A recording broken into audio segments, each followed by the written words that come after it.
Welcome to the Deschutes Public Library podcast. I'm your host, Michael Rivera, and today we're discussing our floating collection, how it works, and its benefits to Deschutes County residents. I'm joined today by Emily O'Neill, who heads up our Technical Services Department here at Deschutes Public Library. Emily, can you tell us a little bit more about what Technical Services is and what you do? Sure. So Technical Services is a library-specific lingo, so it isn't readily understood by many people of the general public, but it is the term that libraries use to describe the department that buys all the library materials. So everything that you check out, whether it's a book, DVD, ebook, e-audio, database, anything that is the material that you think of a traditional library, it goes through Technical Services. And how we do that, we have staff members, a team of collection development librarians that curate the collections in all ages, all formats. And then they process those orders forward to our tech services specialists. They place the order, so they buy all the materials, and then when they come in, they actually have to get cataloged. So that's a big process that essentially gets the data available for you to search it in the online catalog. So that's all done with a team behind the scenes in tech services. Excellent. Yeah, it's a lot of work managing is. Our 270,000 plus books. Right at, 270,000. Give and take. The collection is a growing thing. So sometimes there's a little bit more and sometimes there's a little less, but the average right now is 270,000 items. So Deschutes Public Library operates in its own special tax district that serves all of Deschutes County. And as a result of that, we have a floating collection. Can you describe what a floating collection is and how it works here? Sure. I'll start with actually describing what a non-floating collection is. So for a system that doesn't float, what they do is they buy materials for every individual branch in their system. So they'll say this popular book, we're going to buy a copy for every single branch in their system. What we do in a floating collection is that we look at the system as a whole and buy the number of copies that is appropriate to the entire community. And that means that that item can go from one branch to another based off of when a customer places it on hold. It gives us a lot of freedom because we're not overbuying quantities for titles just to make sure that every single branch has a fully curated collection, but it also means that every single branch has an ever-evolving collection. So materials come and go based off of the holds and the behavior of their customers and what they use at their individual branches. Mm-hmm. So we kind of get the advantage of having a really large library, even though we also get the benefit of having really small community libraries. Exactly. So the big benefit of that, and what's really interesting with Deschutes as a county and as a library system, we do have really big branches like downtown Bend, the one we're in right now, holds, I want to say this building holds about 70,000 items.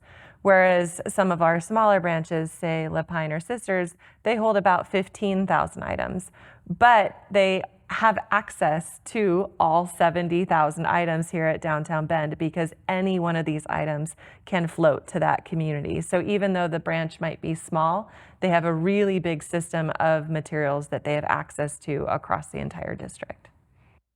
Awesome. So as an example, from a technical perspective, say I'm a resident of La Pine and I returned one of my books to the La Pine library and then somebody all the way out in Sisters places a hold on that book. How does that book get from La Pine up to Sisters? Yeah, we have a courier system. So our vendor will go to each of our individual branches on a regular basis, and they pick up items at each branch and then deliver them to the next branch. So it usually takes about a day, if it's over the weekend, maybe a couple extra, to get that item from La Pine to Sisters, but it's done automatically through our system, our courier system.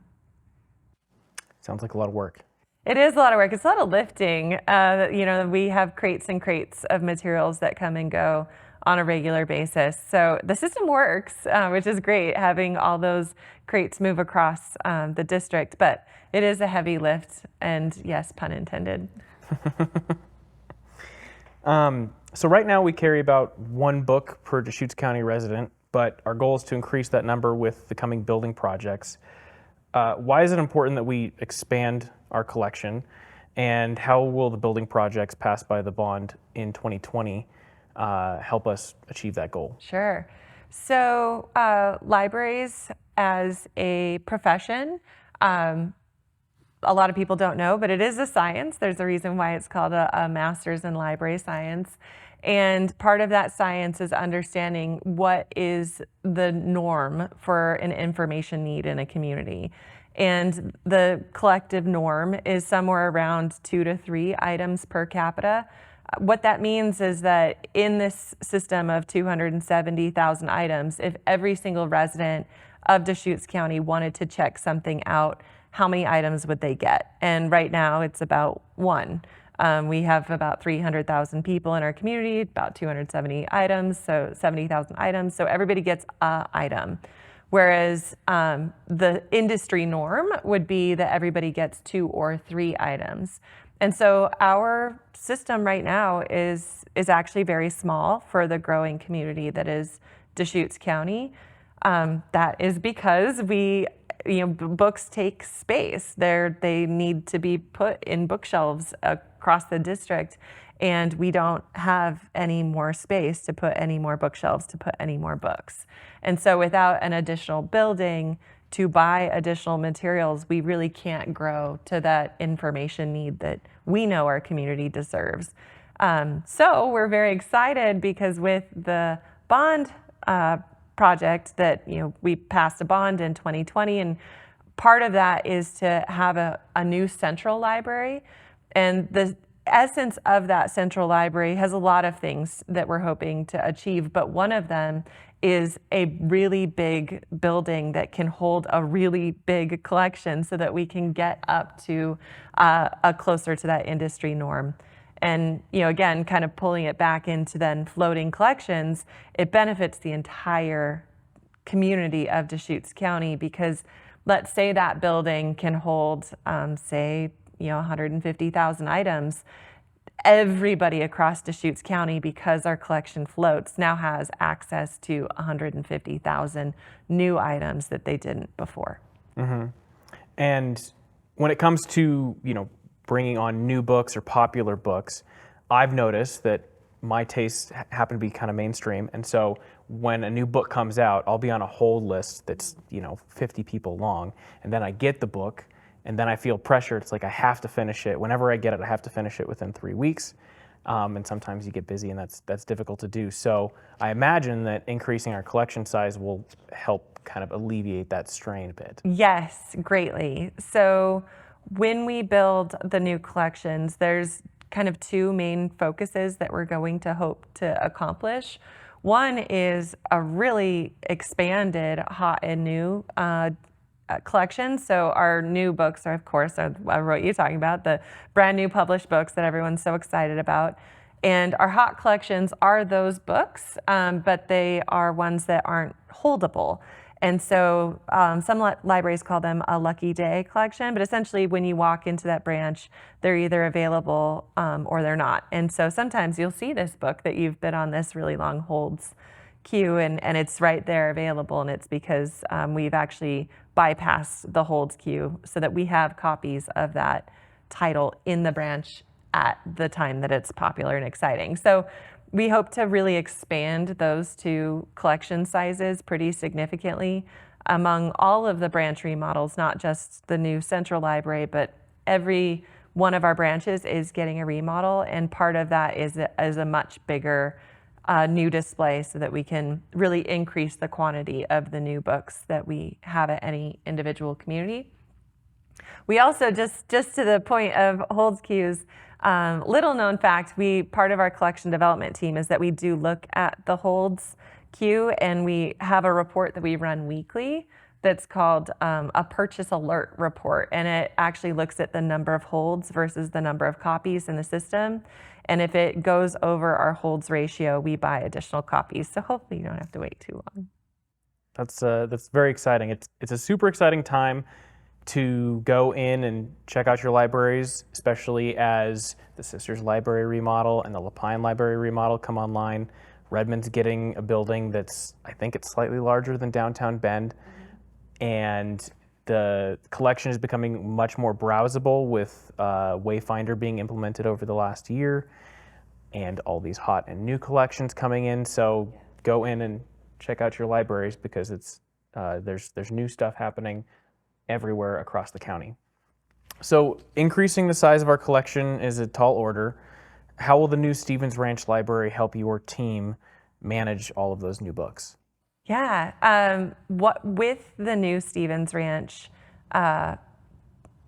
Central Library, we are getting a lot of other things that are going to help staff with the increased collection. So in, again, library lingo, there's a thing called an AMH, and that stands for an automatic materials handler. And what that actually is a robot, basically. It's a mechanical system that when an item checks in, it reads the barcode and sorts it to where it needs to go. So let's say that item has a hold in Lapine, it will go down a trolley system and automatically put it into the courier bin that goes to Lapine. So that saves a huge amount of staff time, being the actual human being that has to scan the barcode, figure out where it needs to go, walk it over to the crate and put it in. All of that now will be done by this automatic sorting system. So that will help significantly with managing an increased collection size. We will also have that AMH system, smaller, not to the same extent of the Stevens Ranch, at the Redmond and downtown Bend branches. So having those systems across the entire collection will help get materials to the different branches more quickly in a more streamlined way. The other thing that Stevens Ranch is going to give to our team is a central place where all of those materials, this massive extended collection, will go. One thing that is difficult with multiple branches, let's say we had gone that route, is this AMH system would need to have 30 different crates that it would need to go to, and our courier system would have to expand, and the time between those spaces would expand, and our collection development team would have to look at all of these different branches when placing their orders and looking at the quantities that need to go from place to place. So really having it at one location is how our team is going to be able to look at the expansion of the collection without getting essentially overwhelmed with the task at hand. Mm-hmm. Yeah, and with the expansion of buildings, like the buildings are huge projects, but they're nothing without the people that run them. Exactly. And the people that run them are the biggest budget line for the whole library system. Absolutely. And I see it firsthand. A lot of our staff get to see it firsthand. Even if we're not working in the libraries, we'll get emergency notifications from people like you saying, hey, we're buried in books over here after, say, a holiday weekend. And if you have an automated system in our largest population centers like downtown Bend, Redmond, Stevens Ranch, then that just frees up more bodies to instead move that to shelving instead of having to move bins around downstairs. Exactly. It's an incredible staff time saver, and we wouldn't be able to have the expansion in the collection without that key component.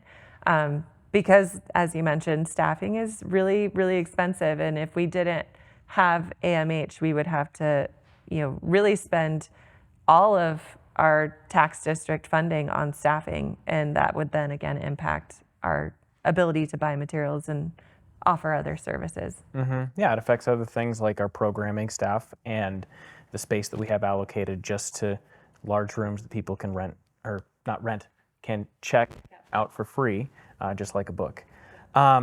So I imagine, we're about to see a really big change. We just saw a really big change with Wayfinder, but the collection that you have curated so far is designed around the current state of the library, and by adding all of these new buildings, I guess not all of these new buildings, but by adding the Redmond, we're almost doubling that one in size, and we're adding the Stevens Ranch Library. I imagine the profile of the collection has to change. So how is your team building collections for this new overall size? Yeah, I actually want to speak to two different components to that. So the first, you mentioned Wayfinder. So the intention of Wayfinder, and for folks that haven't experienced it yet, please come in and check it out. But it's a word-based classification system, really a divergence away from the Dewey Decimal System. And the purpose for that is to create a more browsable collection. So when somebody is excited about cookbooks, they go to the cookbook section and they don't need to know what the Dewey number was to find that. And then, down to the subcategory of like, well, I want to see the baking books. So cookbooks, baking, again, without needing to know either personally the Dewey Decimal number or have to look it up.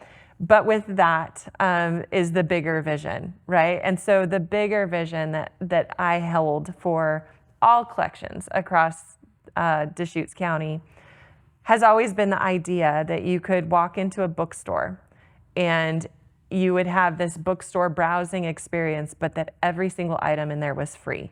And I just can't imagine like a more awesome experience than to go into a bookstore and have these piles and piles of books and just browse and look and sit and enjoy. And then when you go and you check it out, it didn't cost you anything. So that's really the vision we're moving forward with, that started with Wayfinder, and it now is part of the vision as we remodel our buildings.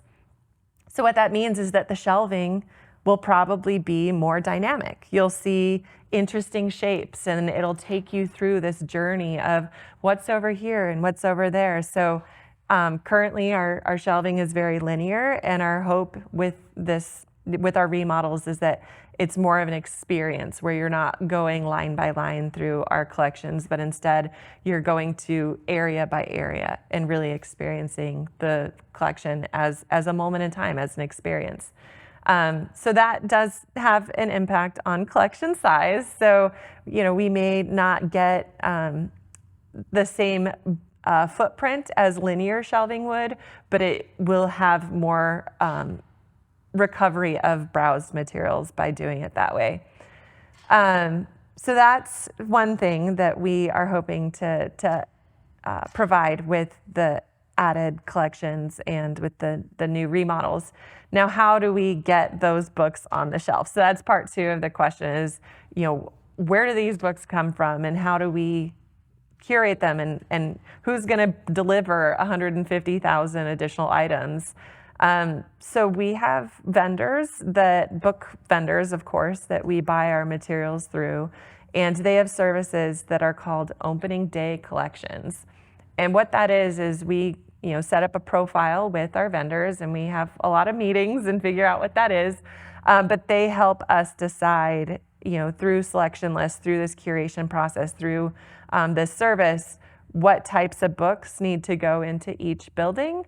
And then they provide massive lists. So let's say we tell them we want 20,000 cookbooks. They give us a list of 25,000 cookbooks, and we curate it down, and then we place the order that way. So our vendors are going to be a big deal in getting those opening day collections on the shelf so that, it's not just hot and new. We have the full breadth of the collection as we open the doors. Exciting. And I think one of the, one thing that I'm the most excited about with is, we've seen Wayfinder implemented here at Downtown Bend, kind of. And it's been nice, if I'm interested in, we're remodeling our house. So I'm always looking for, new books on carpentry and finish work and all that kind of stuff.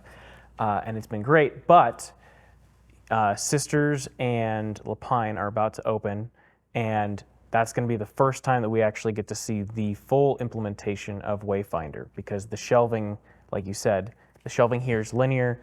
That's going to change, and that's going to be quite a bit different. And so once Lapine and Sisters come online, we'll actually get to see what that actually looks like, and you'll get the full bookstore experience, whereas here it's almost there, but Yes. It's not quite. Yes, exactly. And among the dynamic shelving, you'll also see a lot more display units. So again, the idea that you would walk into a bookstore, the first thing you see is multiple displays with all sorts of different topics, and you say, I didn't know I wanted to learn about calligraphy, but look at all these books, and like maybe I do. And so reliance on displays will become a bigger part of the experience as you go into the remodels. So we're excited for people to go in and browse and really have the full browsing experience. I like to think about it kind of like music, in that, I have a list of, running list of like books that I want to check out, like things that have piqued my interest. But every once in a while you run out of that, and it can kind of feel stale. And same thing with your music library. If you're listening to the same songs over and over again, it can kind of get boring, and it's hard to find quality services. There's been Pandora and there's been Spotify, and they both do their own little things. But anything to kind of help pique your interest and help you discover new songs is exciting. And I think that kind of goes hand in hand with our collections here. It's nice to be able to just walk into the building and not have a book that you're looking for. Maybe have like a genre that you're looking for, and just be able to browse it easily in a way that kind of makes sense. Yeah, because exactly. The Dewey system makes it really easy to find stuff, but it's only one thing at a time. And yeah, the hope, that's exactly it. The hope is that, let's say you go to your favorite author, and you realize that as you're pulling that title off the shelf, look at all this other incredible stuff that's all around it on the shelf, and that you intentionally came in for one book, but you're leaving with 10 because you ended up in this perfect area with all the things that you're most interested in. So that's our hope, and we believe in it, and we are seeing a lot of customers really increase their browsing and having those spontaneous discoveries is what we like to call them. That's awesome. So as our technical services manager, what are you the most excited for with the addition of the Stevens Ranch Library? I'm excited about everything. First, it's a beautiful building. Every time I look at the pictures, I just can't really believe that we're going to have something so beautiful that we get a call, part of the Deschutes public library system. I am very excited about the increase in the collection. It's something that, of course, I've been tracking for a long time, and certainly felt a certain amount of concern about, because it isn't at the industry standard. So I'm really excited to see additional content for our community coming in. The dynamic shelving that we've talked about is probably my favorite. The displays units that we're getting, and the flow of the collection and the type of shelving, just the experience that I've been hopefully trying to bring us towards for so long, looks like it's coming to fruition, and I just can't wait for people to see it. Yeah, I can't wait myself. And just as a quick caveat, I know some people are not. Change can be difficult, and you can still go to any of our kiosks, or you can go talk to one of our staff members, and they can help you find a book, just like with Dewey. So it's still easy to find books. It's just a little bit different, but yeah, we were really aware of that, right? So there's two ways that folks typically look for materials. They're either browsers, or they're what we call known item finders. And you do still need to be able to find known items where, I want this specific book. So every single book in our nonfiction collection still has the Dewey number on it, which is that special identifier that gets you to that exact title. You do have to add the Wayfinder label in. So there is the overarching classification system, which is now Wayfinder, that is a part of that experience first. But you can always get to your known item with a little understanding of that Wayfinder system. Mm-hmm. Well, I'm excited to see more people discover the Wayfinder system and discover our new buildings. Thank you so much for taking the time to help explain our floating collection. I feel like it's a little known fact about the libraries that it's really difficult, unless you actually talk to somebody and you knew to ask about the floating collection, you'd have absolutely no idea that it exists. So I think it makes our library system particularly special. It does.